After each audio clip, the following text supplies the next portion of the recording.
She knew it wasn't about being popular. She wanted to be not unpopular.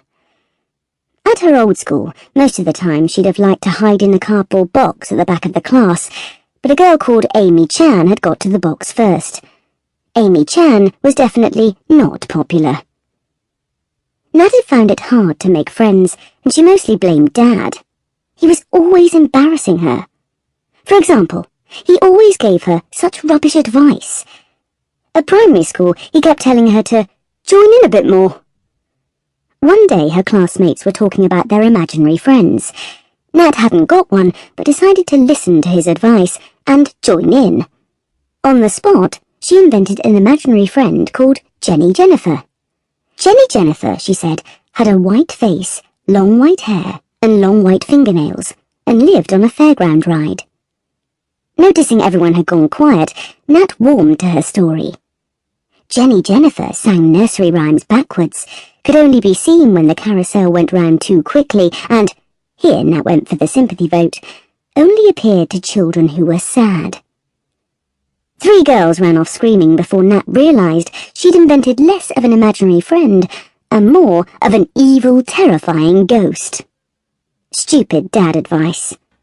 And now she was starting at her 2nd secondary school in a year. They'd had to move so that Mum could have an easier commute to her big new job. Even this was Dad's fault, really. If he had a proper job like other dads, they could have stayed put. Nat hadn't made any friends at her last school, but to be fair, she'd only been there a few months, and anyway, she was sure she had been just about to. One girl had even said hello. Now she would have to start all over again. And so far, it was a terrible start. She'd got up late because Dad hadn't forced her to get up earlier like a proper dad would have done, and now she was being driven to school in this contraption, surrounded by... Hang on, she thought. What is all this junk I'm surrounded by?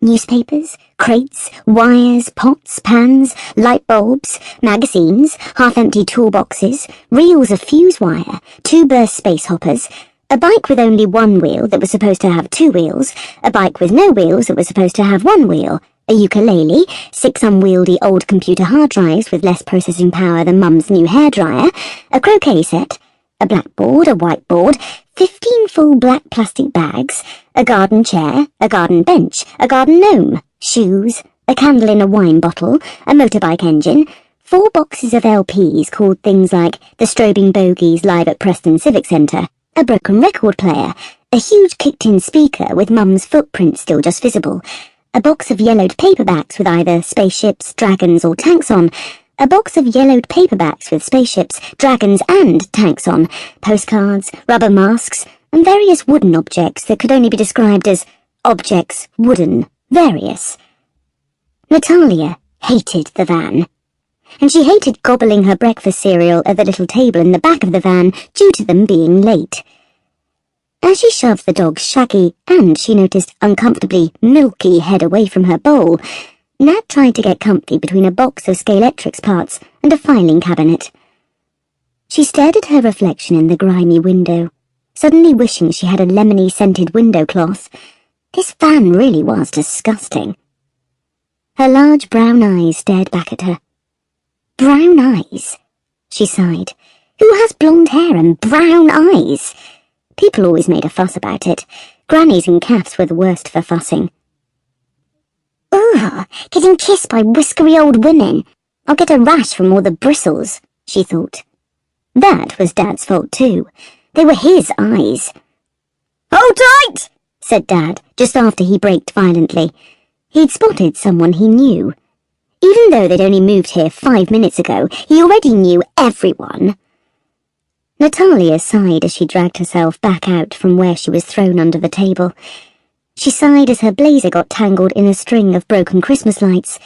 She sighed for the 3rd time when she saw the dog wearing her cereal bowl like a soldier's hat. The dog licked her face, and his breath smelled of doggy victory. Dad was now hanging out of the van window, chatting to a young man with a silly moustache, super skinny trousers, and a hat shaped like an upside-down bucket. Typical Dad, she thought. He loves talking to young people because he thinks he's still young and cool, even though he's obviously really old. It's just so embarrassing.